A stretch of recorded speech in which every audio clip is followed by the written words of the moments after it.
Hai guys, so kali ini aku bakalan tanya-tanya atau mewawancarai kakak kelas 12 angkatan yang 2 tahun di atas aku ya. Sekarang aku kelas 10 tentang materi pergaulan bebas, yaitu pergaulan tidak sehat dan pergaulan sehat.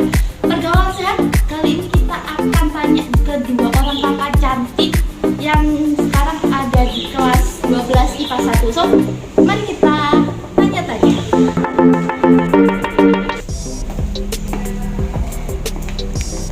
Assalamualaikum Kak, permisi, mau minta waktunya sebentar, boleh nggak? Boleh. Oke. Kali ini aku ada materi di pelajaran PJOK atau jasmani, itu tentang soal pergaulan sehat atau pergaulan bebas lah. Kali ini aku mau tanya-tanya tentang pergaulan sehatnya nih ke kakak. Sebelum itu kakak boleh memperkenalkan diri dulu, silakan. Ya, nama saya Nurul Mafiro dari kelas 12 IPA 1. Oke. Dengar-dengar nih dulu kakak juga alumni dari kelas KBC nih ya. Gimana perasaannya setelah melewati masa-masa susahnya, senengnya sampai sekarang udah kelas 12? Dulu sudah melewati masa-masa sulitnya, sekarang tinggal mengerti sama-sama di sini saja. Alhamdulillah. Oke, langsung saja kita ke pertanyaan yang pertama. Menurut kakak nih, menurut pendapat kakak, apa yang dinamakan dengan pergaulan yang sehat? Menurut pendapat aku, pergaulan yang sehat itu adalah pergaulan yang membawa kita ke dalam hal-hal yang positif, yang memberikan pengaruh besar dalam kehidupan kita di masa depan atau di masa yang akan datang, baik dalam perkataan, perbuatan, maupun aktivitas yang lain. Oke, setelah itu nih, pertanyaan selanjutnya. Apakah untuk dapat dikatakan masuk dalam pergaulan sehat memerlukan beberapa ketentuan? Menurut kakak, ketentuannya itu apa saja? Menurut aku ada ketentuannya, tapi mungkin ada tambahan mungkin. Untuk ketentuannya sendiri, menurut saya sesuatu hal yang menjurus ke dalam hal yang positif, sesuatu hal yang mengajak kita jadi lebih aktif. Gak semua teman itu selalu baik, namun bukan berarti kita tidak boleh berteman dengan siapa saja. Kita harus selektif memilih teman mana yang membuat kita jadi lebih baik untuk kedepannya, mana yang tidak. Oke, terima kasih Kak. Sebelumnya nih belum perkenalan kakaknya, namanya siapa ya? Dea dari kelas 1. Oke, untuk pertanyaan selanjutnya, apakah faktor orang tua dapat mempengaruhi termasuk dalam pergaulan sehat atau tidaknya seseorang? Yang mau menjawab siapa? Bedanya nanti. Menurut saya, peran orang tua itu sangat penting dalam mempengaruhi pergaulan sehat atau tidaknya seseorang, karena sebelum kita terjun dalam lingkupan yang lebih besar daripada keluarga, kita pasti ketemu dengan orang tua, karena kita dari kecil hidup dengan orang tua. Yang kita lihat pertama orang tua, yang memberi petunjuk kita melakukan sesuatu adalah orang tua. Jadi mungkin perannya orang tua itu sangat besar dalam pergaulan sehat atau tidaknya kita itu sendiri. Oke, yang tambahan Kak. Oke, menurut kakak-kakak berdua nih, contoh pergaulan sehat di lingkungan kita itu bagaimana? Contohnya, seperti kita ikut ekstrakurikuler pramuka, terus ekstrakurikuler basket, voli, itu merupakan suatu pergaulan yang sehat karena mereka kegiatan tersebut memiliki manfaat bagi tubuh kita, bagi mungkin bagi sosialisasi kehidupan kita di masyarakat juga. Ya, ada juga kerja kelompok untuk mengerjakan sesuatu tugas dari kelas, dari sekolah, semua pergaulan yang sehat. Baik, dan ada tambahan mungkin kalau dari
memberikan beberapa penjelasan dan opini mengenai pergaulan sehat.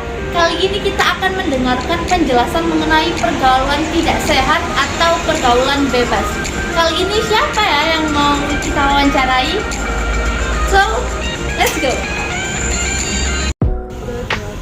Assalamualaikum Mas, permisi mau minta waktunya sebentar, boleh nggak nih? Oke, terima kasih. Oke, jadi di materi tugas aku kali ini itu ada materi PJOK yang mengenai tentang pergaulan bebas. Ini kan karena Masnya udah kelas 12 nih. Oh, sebelum itu boleh memperkenalkan diri terlebih dahulu, dari mana, namanya siapa? Nama saya Ahmad Mari dari kelas 12 PS2. Oke, kalau misalnya mau tahu nih, ini Mas Arif juga mantan dari OSIS ya, Bermusa. Oke, saya akan memberikan beberapa pertanyaan tentang pergaulan bebas. Yang pertama, apa yang dimaksud pergaulan bebas atau salah pergaulan menurut Mas? Pergaulan bebas itu ya pasti negatif lah. Ya. Pergaulan bebas itu perbuatan yang menyimpang, entah itu norma, entah itu agama. Contohnya sekarang apalagi banyak remaja-remaja yang dirinya itu memang ya itu sangat bahaya. Oke, di pertanyaan selanjutnya nih, jelaskan menurut Mas atau Pak Arif, bagaimana seseorang dapat dikatakan masuk dalam pergaulan bebas? Ya ketika seseorang itu mulai bergerombol, berinteraksi, tapi pulang tidak membawa apa-apa, tidak ada faedahnya.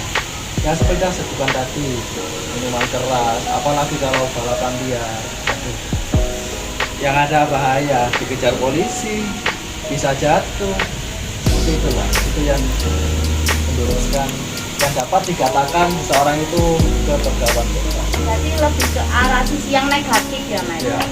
Oke. Apakah pergaulan bebas dapat menurunkan prestasi belajar seseorang atau anak atau siswa tersebut? Tentu. Soalnya apalagi kalau sudah minum, pikirannya itu agak kacau. Kalau sudah minum, bukan saya, tapi katanya teman-teman saya. Oke.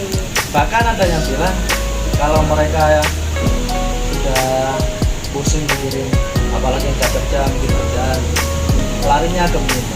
Akhirnya itu salah. Itu kan cuma apa ya? Sementara. Yeah. Sifatnya cuma sementara. Sudah minum, kita tertidur, pulas, kembali lagi pekerjaan itu. Apalagi untuk remaja-remaja ya, pasti mempengaruhi lah untuk belajar. Apalagi yang stres tugas gitu ya. Nah, Oke. Pertanyaan selanjutnya. Dalam pergaulan yang rusak atau salah, bagaimana menurut Mas cara untuk keluar atau cara mengatasinya? Kalau kita udah terjerumus, untuk keluar dari situ bagaimana? yang penting awal itu adalah niat dari kita sendiri. Yang kedua itu wawasan. Kalau kita nggak punya wawasan, bagaimana kita mau keluar dari itu? Ada sosialisasi itu bagus sekali, menambah wawasan untuk remaja-remaja. Wawasan itu penting. Kalau nggak punya wawasan, nggak tahu kita mau lari kemana, nggak tahu. Kita mau melangkah kemana, kita nggak tahu. Dan yang paling penting itu menurut saya itu ya sholatnya dijaga. Dan di dalam Al-Quran itu juga Allah berfirman itu inna sholata tanha 'anil fahsya'i wal munkar. Sholat itu bisa menjaga perbuatan kita dari kekejian dan perbuatan ingkar. Meskipun kita berbuat ingkar, pergaulan bebas, tapi sholatnya dijaga, insya Allah kita itu akan keluar sendiri dari perbuatan itu. Nah, pas sholat itu niatnya jaga. Makanya yang pertama tadi saya kan sebutkan yang pertama adalah niat dari kita sendiri. Kalau kita gak gabung dengan orang-orang yang pemabuk, orang-orang yang harap liar, narkoba, nah kembali lagi ke wawasan. Kalau kita sudah tahu itu perbuatan yang negatif, ngapain kita mau ke situ?